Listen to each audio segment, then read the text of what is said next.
Remember rainy days spent huddled around a board game with family? The laughter, the friendly competition? Board games have been a source of connection for generations. But did you know they're undergoing a fascinating transformation? Board gaming had such a huge resurgence after World War II in Germany, but it didn't really expand to the rest of the world. But the internet, starting in 94, 95, kind of started it to explode across the world, and now I can tune into any country and find out about games. The evolution of board games has been very interesting as well, mostly from coming from, what everybody's used to, the Monopolies, the Categories, the Scrabbles of the world. And what's really interesting is you have all of these people from different cultures around the world bringing their own kind of spin on what a board game was to them. Everyone's hoping that their game is going to ideally bring joy to people. Not everyone takes joy in this the same way. Some people, want to do it cooperatively. Some people want to fight competitively, and these different things will bring them joy. So what this has done is it's brought this whole new level of quality, both in the game design themselves, but also in the components that we're using to create these games. And as that quality improves, the interaction that players are able to have with these games improve as well. The other thing that's been very helpful to companies like mine and other small independent companies is the idea that we don't need to wait for some big company to come along and find us, find our game, and choose us to be part of their catalog. We can kind of create our own story through crowdfunding. We're able to say, these are the type of games we want to make, and this is why we want to make them. This is how we want to separate ourselves from the others in this indie realm.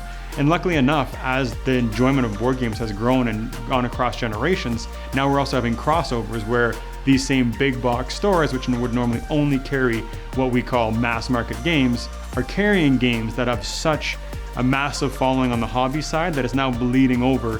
When you go into these shops and you look, you'll see those, the games that everybody knows, but you also see something new that may have like much better art or more thematic or a better story or better mechanics. And all these different people from all these different areas are able to bring in kind of their aspect of either game design or storytelling into games in such a different way that I truly believe there is a game out there for everyone.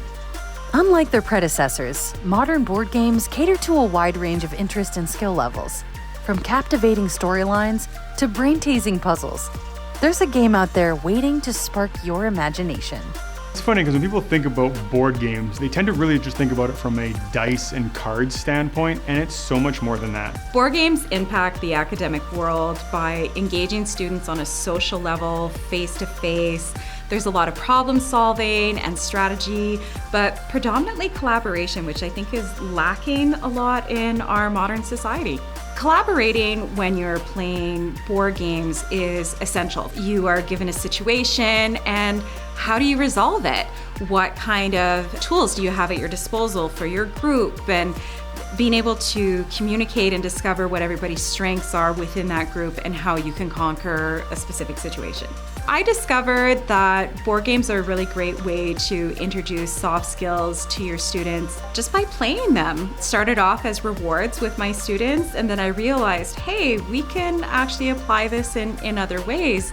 And using games sometimes even to cover material that we did in class together. There's tons of games that touch on historical events. So when I was teaching history, we would play more historical games, make the link with the curriculum and what we learned in class, and then applying those skills.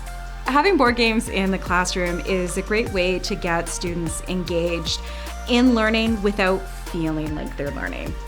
What you do in a game can be applied all over the world. That can be applied in your personal relationships, it can be applied in business relationships.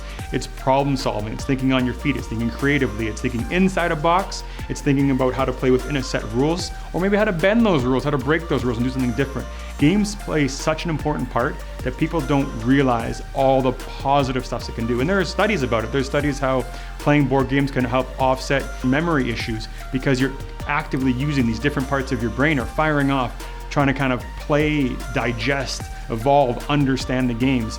And kids or seniors, it doesn't matter where they are and everything in between, are going to approach those from different ways. And it can be really, really fun to see how they're interacting with these components and how they're going to bring their own life story into their understanding of the game.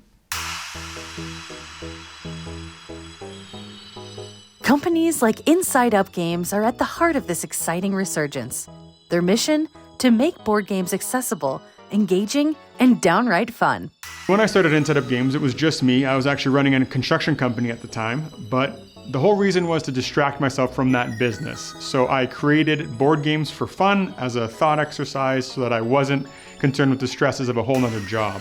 Obviously, it grew into what it is now, but at the start, it was really just about having fun, creating an experience for people around a table and having them share that experience either with each other or even better, if they tell others about the experience they had.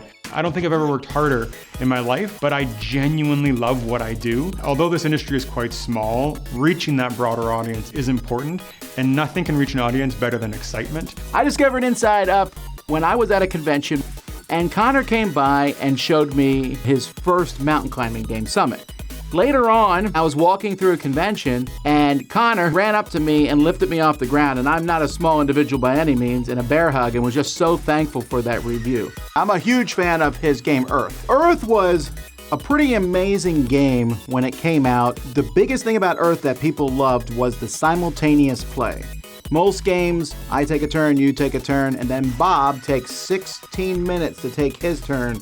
And Earth, we're all doing our turns at the same time. Everything is simultaneous, it keeps moving, and it also has really interesting, realistic, but just, it's a very clever game. It's one of my favorites.